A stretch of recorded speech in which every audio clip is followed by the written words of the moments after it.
So hello everyone, this is Kashif Ali और आज हम बात करेंगे एनएफटीज़ के बारे में। मैं पिछले 1 महीने से ऑलमोस्ट ब्लॉकचेन को एक्सप्लोर कर रहा हूँ। तो रिसेंटली मैंने एक सिंपल एनएफटी बनाया है जो कि सोचा आपसे शेयर कर दूँ और एनएफटीज़ को इन जनरल थोड़ा डिस्कस कर लेते हैं इस वीडियो में। एनएफटीज़ हैं नॉन फंजेबल टोकन्स। अगर हम बिटकॉइन का एग्जांपल लें तो बिटकॉइन एक फंजेबल टोकन है, यानी कि अगर उसकी सप्लाई 20 मिलियन है, ऑलमोस्ट 20 मिलियन सप्लाई है बिटकॉइन की टोटल। और अगर उसकी आप कोई भी कॉपी उठा लें, कोई भी दो कॉपीज उठा लें, तो वो एक दूसरे के इक्वली कंसिडर की जाती हैं और वो एक दूसरे से इंटरचेंजेबल होती हैं, यानी कि दोनों की वैल्यू बराबर है। और अगर हम एक्सचेंज भी कर लें किसी दूसरे से तो कोई फ़र्क नहीं पड़ेगा। लेकिन ये इसलिए है क्योंकि वो फंजिबल टोकन्स है, यानी कि उनकी वैल्यू सेम है, वो यूनिक नहीं है एक दूसरे से। और वो क्या इंटरचेंजेबल है, इनकी वैल्यू सेम ही रहती है भले आप उनको इंटरचेंज कर लें। लेकिन एनएफटीज हैं नॉन फंजिबल टोकन्स, तो उनमें ये ऐसे काम नहीं करते, क्योंकि एनएफटीज की वैल्यू तभी आती है क्यों जब वो यूनिक हों, रेयर हों और एक कम्युनिटी उनमें बिलीव करे कि भाई हाँ, ये वाकई स्पेशल है। और उस कम्युनिटी में वैल्यू सिर्फ जो है फर्स्ट कॉपी ओरिजिनल कॉपी की ही होती है। फॉर एग्जाम्पल, अगर हम कहते हैं कि भाई एनएफटी जो है वो डिजिटल आर्ट है, और अगर हम उसको फिजिकल आर्ट से करें कि भाई रियल लाइफ में जो पहले आर्ट है, फॉर एग्जाम्पल हम मोनालिसा से कंपेयर करें उसको, सो मोनालिसा की सिर्फ उस पेंटिंग की वैल्यू है जो कि लियोनार्डो दा विंची ने खुद बनाई थी। क्योंकि भाई एक कम्युनिटी बिलीव करती है कि भाई वो इतने एक्सपीरियंस्ड बंदे थे, इतने एक्सपर्ट थे, इतने एक्स्ट्रॉर्डनरी बंदे थे।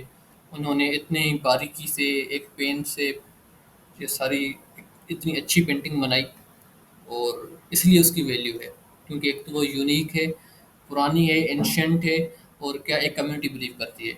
लेकिन स्मार्ट कॉन्ट्रैक्ट्स में आप एक एनएफटी के बहुत सारे कॉपीज बना सकते हो, बिल्कुल आइडेंटिकल। इसलिए इधर ओरिजिनल कॉपी को ट्रैक करने के लिए टोकन आईडी होता है, यानी कि फर्स्ट आईडी जो बनेगी उसकी वैल्यू होगी। यानी कि जिस एनएफटी की टोकन आईडी 1 होगी, उसकी ही ओरिजिनल वैल्यू होगी। अगर उससे आप 4000 बना लो, तो बाकियों की वैल्यू में भी 2 की, 3 की, 4 की थोड़ी बहुत वैल्यू हो, लेकिन बाकियों की वैल्यू बिल्कुल ना होने के बराबर होगी। ओरिजिनल वैल्यू जो होगी वो उस एनएफटी की होगी जिसकी टोकन आईडी 1 है। फॉर एग्जांपल, रिसेंटली तो नहीं, सबसे जो महंगा एनएफटी बिका है वो है दी मर्ज बाय पाक। पाक एक मेरे ख्याल से टीम है, उन्होंने बनाई है। उस एनएफटी का जो है, आप ज़रा इमेज देख लें, तो इन जनरल उसकी जो फर्स्ट आईडी है, टोकन आईडी, उसकी जो वैल्यू है वो मेरे ख्याल से वो बिकी है 91.8 मिलियन डॉलर्स की। आप सपोज कर सकते हैं 91.8 मिलियन डॉलर्स की वो बिकी है। 48 आवर्स का सेल था, और ये इन जनरल कुछ ऐसा दिखता है पूरा जो है एनएफटी। सो इन्होंने क्या किया, अब इसमें अगर हम बात करें एनएफटीज की, तो आर्ट, यूनिकनेस, एफर्ट, ये चीज़ें मायने रखती हैं। लेकिन असल वैल्यू एनएफटी की तभी बनती है जब उसकी बैकएंड में कोई ना कोई क्या हो, एक एनएफटी हो। असल वैल्यू तभी बनती है जब उनके बैकएंड में कोई ना कोई कम्युनिटी हो, क्योंकि इन दी लास्ट आपको ह्यूमन साइकोलॉजी को ही मैनिपुलेट करना होता है, जैसे कि ब्रांड्स करते हैं, कि भाई उनकी नज़र में, उनकी थॉट प्रोसेस में ये आ जाए कि भाई हाँ, ये इस चीज़ की वैल्यू है, तभी उस चीज़ की वैल्यू होती है। NFTs are just like the same. NFTs वही, जिस तरह से आईफोन की ब्रांड भी काम करती है या सैमसंग की ब्रांडिंग काम करती है, यहाँ जो आर्ट का या मोनालिसा का जो थॉट प्रोसेस है जिससे वो वैल्यूबल बन जाती हैं, इसी तरह ही एनएफटीज वैल्यूबल बनती हैं। अगर उनके बैकएंड में कोई कम्युनिटी नहीं है, आप भले कितना भी एफर्ट लगा लें, कोई भी यूनिक चीज़ ले आएँ, या कितना भी अच्छा डेवलप कर लें कोई भी एनएफटी, उसकी कोई वैल्यू नहीं होगी अगर उसके बैकएंड में कोई एनएफटी, कोई कम्युनिटी नहीं है जिसकी नज़र में वो चीज़ वैल्यूबल है।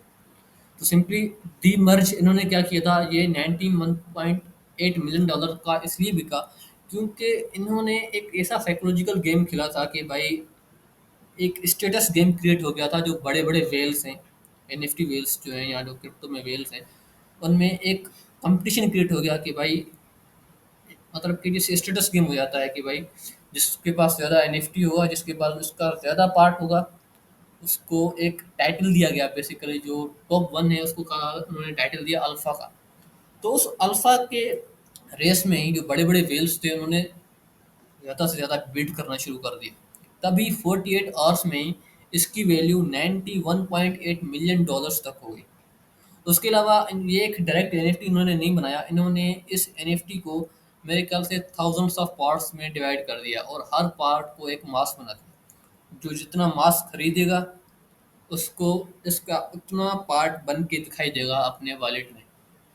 जो बड़े बड़े वेल्स थे उन्होंने ज़्यादा से ज़्यादा मास क्रिएट बाय करना शुरू कर दिया ताकि उनको अच्छे से अच्छा व्यू क्रिएट होके मिले इस दी मर्ज का।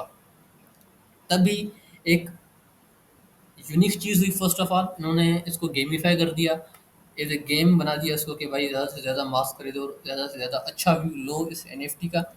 और जो बड़े बड़े वेल्स थे उनमें एक स्टेटस गेम भी क्रिएट हो गया, सबको अल्फा बनना था कि भाई मुझे टॉप वन में आना है। तभी उन्होंने ज़्यादा से ज़्यादा बिड करना शुरू कर दिया, ज़्यादा से ज़्यादा मास बाय करना शुरू कर दिया इस डीमर्च का। तभी इसकी वैल्यू 48 आवर्स में 91.8 मिलियन डॉलर्स तक पहुंच गई। इसी तरह ही आप भी एनएफटीज बना सकते हैं। और मेन बात वही आती है कि भाई आपको साइकोलॉजी को मैनिपुलेट करना होगा just like the other brands. और आप क्रिएट कर सकते हैं ऐसे एनएफटीज, लेकिन आपको कम्युनिटी को मेंटेन करना होगा। साइकोलॉजिकली कुछ टेक्निक्स स्ट्रेटजीज अपनाने होंगे जो कि हर बिजनेसमैन अपनाता है, हर ब्रांड अपनाता है। सो चलिए आपको दिखाते हैं कि भाई मैंने जो एनएफटी बनाया है बेसिस कॉन्ट्रैक्ट्स को यूज़ करते हुए वो कैसा है। तो दिस इज़ आवर एनएफटी। इसमें मेरे एनएफटी में कोई इतना स्पेशल नहीं है, मैंने सिर्फ डेवलपमेंट प्रैक्टिसेस के लिए बनाया है। यानी कि इस एनएफटी में क्या होता है बेसिकली, अगर मैं ओनर हूँ तो ये मैं सिर्फ मेरा मूड रिप्रेजेंट करेगा कि भाई मैं कैसा फील कर रहा हूँ। तो इसमें मैंने अभी तक सिर्फ दो मूड ऐड किए हैं, हैप्पी एंड सैड। और ये मैंने खुद अपने से नहीं बनाया है, ये मैं ट्यूटोरियल फॉलो कर रहा हूँ पैट्रिक कॉलिंस का। 38 आवर्स का ट्यूटोरियल है उसका, smart contract and solidity development पे, जो कि मैंने एक दिन का देख लिया है। अभी मेरे ख्याल से 10 घंटे और रहते हैं, 10 घंटे नहीं 14 आवर्स और रहते हैं, और वो भी देखेंगे आज धीरे धीरे करके। लेकिन अभी जो मैंने प्रोजेक्ट बनाया है वो है ये, जो कि बेसिकली मूड रिप्रेजेंट करता है कि भाई ओनर का मूड क्या है। दो मूड्स हैं, हैप्पी एंड सैड, इसको आप फ्लिप भी कर सकते हो। तो इसको लोड होने देते हैं थोड़ा। सो ये हमारा लोड हो गया है और ये हमारा एनएफटी अभी इधर शो हो रहा है, मूड एनएफटी, जो कि अभी सैड मूड में है। और इसको हम हैप्पी भी कर सकते हैं थ्रू अवर कमांड लाइन। और इसको सिंपली अगर हम हैप्पी करना चाहते हैं तो इसमें हमने फंक्शन बनाया हुआ है फ्लिप मूड का, जिससे हम मूड को फ्लिप कर सकते हैं। और हमने आर्गूमेंट्स में दे दिया है नेटवर्क सेपोलिया। सेपोलिया मतलब कि एथीरियम का टेस्ट नेट है। टेस्ट नेट एथीरियम का जो है उसको सेपोलिया एथीरियम भी कहते हैं, सेपोलिया एथीरियम टेस्ट नेट भी कहते हैं, नाम दिया हुआ है उसको बस। और ये अभी हमने रिक्वेस्ट कर दिया है, तो अभी ये क्या उस फंक्शन उस फंक्शन को कॉल करेंगे फ्लिप मोड के एनएफटी के, और वो क्या करेगा, इसको हैप्पी से सैड में कन्वर्ट कर देगा। उसके लिए हमें क्या करना होगा, सबसे पहले इस कॉन्ट्रैक्ट एड्रेस को, इस एनएफटी एड्रेस को कॉपी करना होगा और इसको पहले रिमूव करना होगा। और उसके नए स्टेट को जो है हैप्पी स्टेट जो है उसको इंपोर्ट करना होगा।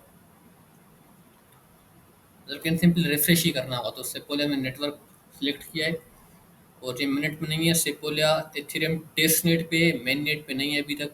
और टोकन आईडी इसकी ज़ीरो है। टोकन आईडी ज़ीरो मतलब कि इसकी जो बिल्कुल फर्स्ट कॉपी है ना, वो इसका हमने क्या किया है हमारे पास है अभी। और ये देखो ये भी हैप्पी हो गया है, और मतलब कि ये पहले सैड था अब ये हैप्पी हो गया है। तो इसी तरह ही ओनर जो है इसको फ्लिप कर सकता है। और मतलब कि ये बेसिक यही एनएफटी है, ये ओनर के मूड को रिप्रेजेंट करेगा। इसी तरह हम इसमें और भी मूड ऐड कर सकते हैं, जैसे कि मैंने बता दिया कि भाई लाफिंग, क्राइंग, एंग्जाइटी या न्यूट्रल वगैरह जो भी मूड्स आप ऐड करना चाहें वो ऐड कर सकते हैं। तो अब चलिए डिस्कस करते हैं कि भाई हमने बनाया कैसा है, इसके कोड को डिस्कस करते हैं। तो कोड काफ़ी सिंपल है, कोई भी चीज़ आपको स्क्रैच से नहीं बनानी। जो भी आपको टोकन्स बनाने हैं, मीम कॉइन्स बनाने हैं, या कोई भी एनएफटी बनाना है, तो उसके लिए इन जनरल आपको स्क्रैच से कोई चीज़ नहीं लिखनी। ऑलरेडी जो है बहुत सारे इंटरफेसेस या कॉन्ट्रैक्ट्स बने हुए हैं, या ब्लूप्रिंट्स आप कह सकते हैं बने हुए हैं। आपको सिंपली अपने आइडिया को, उस कॉन्ट्रैक्ट्स को, उन जो हैं ब्लूप्रिंट्स को अपने आइडिया के मुताबिक इम्प्लीमेंट करना है। और उनमें वो चीज़ें ऐड करनी है जो आपके आइडिया में है। और आपका एनएफटी, आपका मीम कॉइन, आपका क्रिप्टो टोकन या कॉइन रेडी हो जाएगा, और आप उसको सिंपली टेस्ट नेट पे और मेन नेट पे लॉन्च कर पाएंगे। तो सिंपली अब कोड को डिस्कस करते हैं। तो हमारा जो बेसिक जो है ना, वो हमारा है ये ये हमारा बेसिक जो है मूड एनएफटी का जो कॉन्ट्रैक्ट है वो ये है। तो सिंपली हमने ये सॉलिडिटी में कोड किया है, ये हमने कुछ डिपेंडेंसीज इंपोर्ट की हुई हैं। अब जो एनएफटी का ब्लूप्रिंट है ना, जिस ब्लूप्रिंट को अगर हम फॉलो करेंगे तो हमारा एक एनएफटी ही बनेगा, उसका नाम है ERC-721। तो ये एनएफटीज का ब्लूप्रिंट है, या आप कह सकते हैं एब्स्ट्रैक्ट कॉन्ट्रैक्ट है, जिसको इनहेरिट करेगा जो भी कॉइन वो एक एनएफटी बन जाएगा। सो मूड एनएफटी हमारा है और इसको हमने इनहेरिट किया है या से 721। और ओनेबल को, ओनेबल मतलब के ओनर जो है वो एक ही होगा, जो ओनर है वो कंट्रोल करेगा, मतलब कि रिस्ट्रिक्ट कर देता है, बाकी यूजर्स को एक्सेस नहीं देता सिवाय ओनर के। तो सिंपली फिर ये हमने कुछ एरर्स डिक्लेयर कर दिए, फिर हमने ये कुछ स्टेट्स डिक्लेयर कर दिए इनम के थ्रू के भाई हमारे पास सिर्फ दो ही स्टेट हैं, हैप्पी एंड सैड, ठीक है, जो कि हम एनएफटी स्टेट के थ्रू उनको एक्सेस कर सकते हैं। उसके बाद ये हमने कुछ वेरिएबल्स डिक्लेयर कर दिए इस टोकन काउंटर के, भाई कौन सी कॉपी है, फॉर एग्जाम्पल 0 है, 1 है, 2 है, 3 है, टोकन आईडी हम कह सकते हैं यहाँ। उसके बाद है सेड एसवीजी यूआरआई, यानी कि जो सेड एसवीजी इमेज है उसका जो यूनिवर्सल रिसोर्स इंडिकेटर है वो इसमें स्टोर होगा। और जो हैप्पी एसवीजी यूआरआई है, S A P S V URI, यानी जो हैप्पी एसवीजी इमेज है उसका जो यूनिवर्सल रिसोर्स इंडिकेटर है वो इसमें स्टोर होगा। उसके बाद हमने इसको क्या किया है, मैप कर दिया है टोकन आईडी को स्टेट के, कि भाई अगर हमारे पास इस कॉन्ट्रैक्ट के थ्रू 10 एनएफटीज बन जाते हैं तो उनको 0 से 10 से लेके उनके मूड के ज़रिए उनको कर दें कि भाई मैप कर दें कि भाई 0 का मूड हैप्पी है, 1 का जो है सैड है, 2 का सैड है, 3 का हैप्पी है, इसी तरह हम क्या मैप कर पाएँ और टोकन आईडी के थ्रू उनको एक्सेस कर पाएँ और उनको मैनिपुलेट कर पाएँ। सो ये हमारा इवेंट है जो कि तभी होगा, रन होगा जब हमारा एक एनएफटी बन जाए। ये बेसिकली बताएगा यूज़र को कि भाई एनएफटी बन गया है, इसका कॉन्ट्रैक्ट से कोई लेना देना नहीं होता। उसके बाद ये हमारा कंस्ट्रक्टर है, तो इसमें हमने इस बेसिक कंस्ट्रक्टर को और जो हमने इनहेरिट किए हैं ERC-721 और ओनेबल, उन दोनों को हैंडल किया है। सिंपली हमारा फर्स्ट जो है वो फर्स्ट 0 है, और sad S U R I को हमने स्टोर कर दिया है as sad S U R I, और happy S U R I को हमने as happy S U R I में स्टोर कर दिया है। एस मतलब कि स्टोरेज को इशू करता है, ठीक है। सो ये हमारा बेसिक क्या कर देगा, हमारा एक एनएफटी टोकन बना देगा। और ERC-721 में हम क्या दे रहे हैं, इसका नाम दे रहे हैं मूड एनएफटी। मूड एनएफटी हमने इस एनएफटी का नाम रखा है और उसका सिंबल हमने दिया है एमएन। जैसे कि बिटकॉइन का नाम क्या है, बिटकॉइन, और उसका जो सिंबल है वो है बीटीसी, एथेरियम नाम है, और ईटीएच उसका क्या है, सिंबल है। और ओनेबल ओनर कौन होगा, जो इस कॉन्ट्रैक्ट को कॉल करेगा, मैसेज डॉट सेंडर जिसने इस कॉन्ट्रैक्ट को कॉल किया है वही क्या होगा, इस एनएफटी का ओनर होगा, इस कॉपी का ओनर होगा, सही है। उसके बाद मिंट एनएफटी। अब मिंट का मतलब क्या होता है, ओनरशिप लेना। आपने एक एनएफटी बना दिया, अब जब आप उसको मिंट करोगे तब आपकी ओनरशिप ट्रांसफर हो जाएगी आपके एड्रेस पे। तो फॉर एग्जाम्पल मैंने डिप्लॉय किया तो फिर मिंट करेंगे तभी वो क्या मेरी ओनरशिप में आएगा, इन सिंपल। सो मिंट के ज़रिए आप ओनरशिप ले लेंगे। फिर फ्लिप मूड, यानी कि आपका एनएफटी रेडी है, फिर आप उस पे फंक्शंस मुख्तलिफ अप्लाई कर सकते हो। जैसे कि फ्लिप मूड एक ही फंक्शन हमने बनाया है कि आप एनएफटी का मूड फ्लिप कर सकते हो। अब फ्लिप मूड क्या करेगा, चेक करेगा बेसिकली कि भाई जो मूड फ्लिप करने की कोशिश कर रहा है उसके पास अप्रूवल है। अगर उसके पास अप्रूवल है या वो एक ओनर है उस टोकन आईडी का, उस एनएफटी का, तभी वो क्या करेगा, आगे बढ़ पाएगा। अगर उसके पास और ये मूड फ्लिप कर पाएगा, अगर वो हैप्पी है तो सैड हो जाएगा, और अगर हैप्पी नहीं है तो वो हैप्पी हो जाएगा। और अगर ये चीज़ें फेल हो जाती हैं, ना उसके पास अप्रूवल है और ना वो ओनर है, तो वो मूड को फ्लिप नहीं कर पाएगा। क्योंकि अगर ये कंडीशन नहीं होगी तो हर कोई आके मूड को फ्लिप कर सकता है, तो वो ओनर के मूड को रिप्रेजेंट नहीं करेगा, ठीक है। फिर ये आगे कुछ हैं फंक्शंस बेस्ड यूआरआई और टोकन यूआरआई। अब टोकन यूआरआई क्या होता है, टोकन यानी कि NFC, non fun NF NFT non fungible token. और टोकन यूआरआई क्या होता है, टोकन यूनिवर्सल रिसोर्स इंडिकेटर। अब एनएफटीज जो है ना, जब वो ऑन चेन हम लॉन्च करते हैं तो उनका एक यूआरआई होता है, यूनिवर्सल रिसोर्स इंडिकेटर, जो कि ऑलमोस्ट मतलब कि जो भी चीज़ एनएफटी में होती है वो उसको रिप्रेजेंट करती है यूआरआई के थ्रू, जिसमें उसका नाम, सिंबल, डिस्क्रिप्शन, उसका इमेज भी आ जाता है और उसकी खासियत यानी कि एट्रीब्यूट्स आ जाते हैं कि भाई ये क्या है, मूडीनेस, वैल्यू वगैरह सारी चीज़ें एनएफटी की जो हैं वो यूआरआई में, टोकन यूआरआई में स्टोर्ड होती हैं। हर एनएफटी का एक टोकन यूआरआई होता है और एक टोकन आईडी होता है, सही है, जिससे वो एनएफटी कंप्लीट हो जाए बेसिकली। सो ये सारे इनकोड पैक्ड हो जाते हैं बाइट्स में, और फिर ऑन चेन हम लॉन्च करते हैं इनको, और तभी ये सारा डेटा जो है ऑन चेन हम इनको मैनिपुलेट कर पाते हैं और इनसे मुख्तलिफ चीज़ें कर पाते हैं।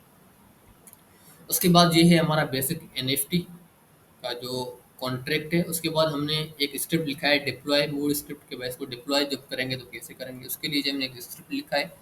तो उस वजह से हमने कुछ ये डिपेंडेंसीज इंपोर्ट की हैं और ये हमने contract deploy mode NFT script ये एक स्क्रिप्ट है। और उसके बाद सबसे पहले हमने उनके इमेजेस को रीड कर दिया। फॉर एग्जांपल जो हमारे पास इमेजेस थे, ये जो इमेजेस है हैप्पी इमेज और से पहले जो शेयर्ड इमेज था, वो हमने रीड किए हैं इन फाइल्स के थ्रू जो कि हमारे इस फोल्डर में है। ये हमारा हैप्पी इमेज है और ये हमारा शेयर्ड इमेज है। इमेज नहीं है, एसवीजी है, यानी कि इसके बैकएंड में कोड है। जब तक कि ये देखें ये इसका एसवीजी कोड है, इसी तरह हैप्पी का एसवीजी कोड है, इसका एसवीजी कोड है और ये कोड इस इमेज को बना रहा है। अब हमने ये एसवीजी कोड में क्यों लिखा है, क्योंकि अगर आपको इमेज अपलोड करना है ना डायरेक्टली, तो उसको आपको ऑन चेन करने के लिए काफ़ी एक्सपेंसिव हो जाते हैं। यानी कि अगर आप एक on chain directly image upload करोगे तो वो काफ़ी एक्सपेंसिव पड़ेगा, स्पेशली आपको इथेरियम वर्चुअल जो इथेरियम डेस्टिनेट है उस पे या इथेरियम मेननेट है उस पे। और उसके एक अल्टरनेटिव ये है कि भाई एक एसवीजी फाइल बना लो, एसवीजी के थ्रू इमेज बना लो, फिर आप एसवीजी को इनकोड कर दो बाइट्स में, जिसको आप ऑन चेन डिप्लॉय कर सकते हो इजीली। उनको मैनिपुलेट करना भी आसान है और उनको क्या हैंडल करना भी आसान है, और वो काफ़ी चीप भी हो जाते हैं इमेज की निस्बत। उसी तरह डिप्लॉय एनएफटी हमारे पास ये है। फर्दर चलते हैं कि भाई डिप्लॉय मोड एनएफटी में और क्या ऐड किया है। तो ये हमने simply said SVG and happy SVG में ये सारे दोनों इमेजेस एसवीजी फाइल्स में वो रीड कर लिए हैं। उसके बाद हमने इन सेड एसवीजी को इमेज यूआरआई में कन्वर्ट किया है इस फंक्शन के थ्रू, और उनको एक न्यू मूड एनएफटी में हमने क्या कर दिया है, क्रिएट करके स्टोर कर दिया है मूड एनएफटी में। उसके बाद हमने रिटर्न मूड एनएफटी कर दिया है, रिटर्न कर दिया है, ठीक है। उसके बाद अब ये सेड एसवीजी से SVG to image URI function क्या कर रहा है, ये एसवीजी को ले रहा है और इनको इनकोड करके बेसिकली एक स्ट्रिंग में कन्वर्ट करके उसको रिटर्न कर रहा है इस फाइल को, इधर इधर रिटर्न कर रहा है मूड एनएफटी को, जो कॉन्ट्रैक्ट है हमारा बेसिक कॉन्ट्रैक्ट है जो कि एनएफटी बनाएगा। और ये क्या कर रहा है, न्यू एनएफटी कन्वर्ट करके उनको ये दोनों इमेजेस या इमेज यूआरआईस असाइन करके एक नया एनएफटी बना रहा है। और ये क्या कर रहा है, इन जनरल पूरे एनएफटी को रिटर्न कर रहा है, ठीक है।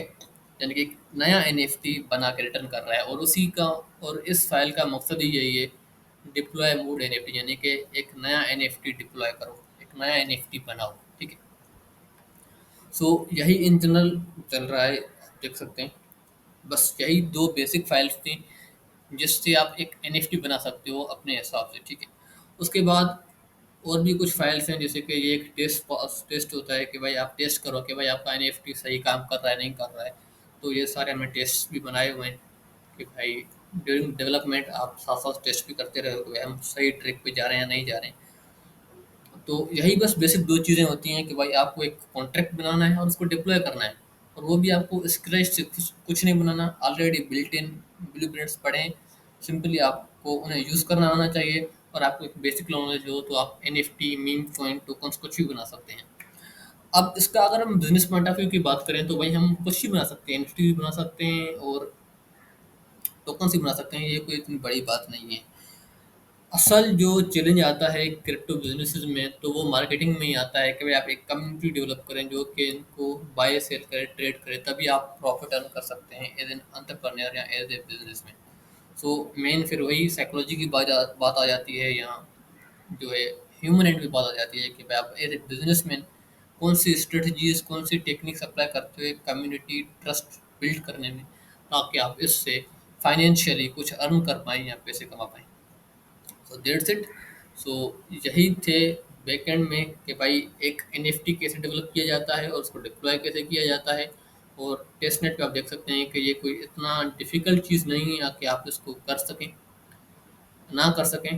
तो इन जनरल आपको मेनली जो है बिजनेसमैन स्ट्रेटजीज ही चाहिए होती हैं, टेक्निक्स ही चाहिए होती हैं टू मैनिपुलेट द साइकोलॉजी और to build the trust and to create a market demand in meme coins और लेट्स से इन एनएफटीज।